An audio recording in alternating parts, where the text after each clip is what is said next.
రాష్ట్రంలో కొత్త ప్రభుత్వం ఏర్పడి 100 రోజులైంది. కృష్ణానదికి గొప్ప వరదలు రావడం, ఆ వరదల్లో ఎన్నో వేల కుటుంబాలు నిర్వాసితులు కావడం, ప్రజలు అన్నవస్త్రాలకి అలమటించడం లాంటివి కూడా సంభవించాయి.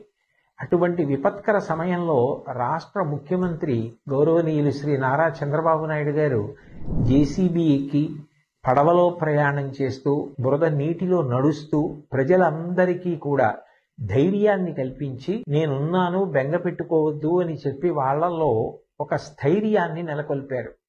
అలాగే మంత్రులు, అధికారులు, అనధికారులు అందరూ కూడా ఆ కష్టంలో ఉన్న ప్రజలందరినీ ఆదుకోవాలి అని గొప్ప ఆర్తిని చూపించారు. ఈ సందర్భంగా ప్రత్యేకించి ప్రస్తావించవలసిన వారు పారిశుధ్య సిబ్బంది.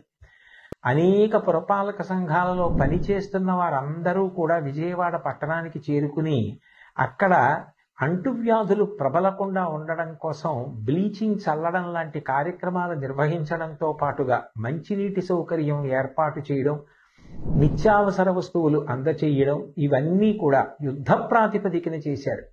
స్వచ్ఛంద సంస్థలకి సంబంధించినటువంటి అనేక మంది సభ్యులు, ప్రజలు, వ్యాపార సంస్థలు, విద్యా సంస్థలు ఇతోధికంగా విరాళాలను ప్రకటించాయి. నిజంగా ఇటువంటి కష్ట సమయంలో అందరూ ఏకోన్ముఖులై నడవడం, అటువంటి సమైక్యతాభావం చూపించడం చాలా చాలా గొప్ప విషయం.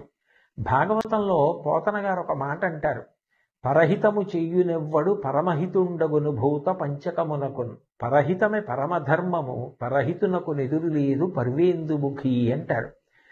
పరుల యొక్క హితం కోసం ప్రవర్తించే వాళ్ళు ఎవరుంటారో వాళ్ళకి పంచభూతాలు కూడా సహకరిస్తాయి. ఇటువంటి కష్టకాలం వచ్చినప్పుడు ప్రజలందరూ కూడా ఒకే త్రాటి మీద నిలబడడం, అంత గొప్ప సమైక్యతా భావంతో కష్టంలో ఉన్న వాళ్ళందరినీ ఆదుకోవాలని ప్రయత్నించడం చాలా చాలా గొప్ప విషయం.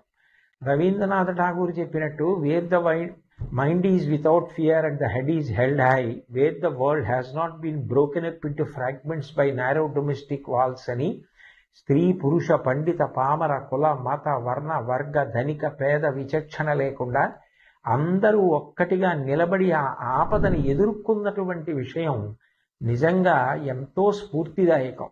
రాబోయే కాలంలో కూడా సుపరిపాలన ప్రభుత్వం అందించడానికి, ప్రజలందరూ సమైక్యంగా ఉండి ప్రగతి బాటలో నడవడానికి కావలసినటువంటి మంచి బుద్ధి వైభవాన్ని పొందడానికి భగవంతుడు తన ఆశీర్వచనాన్ని అందించాలని, ఈ రాష్ట్రం బాగా వృద్ధిలోకి రావడానికి అది కారణం కావాలని నేను భగవంతుణ్ణి ప్రార్థన చేస్తూ, నిజంగా ఈ కష్టకాలంలో అంత గొప్పగా నిలబడిన అందరికీ నా హృదయపూర్వక నమస్కారాలు తెలియచేస్తూ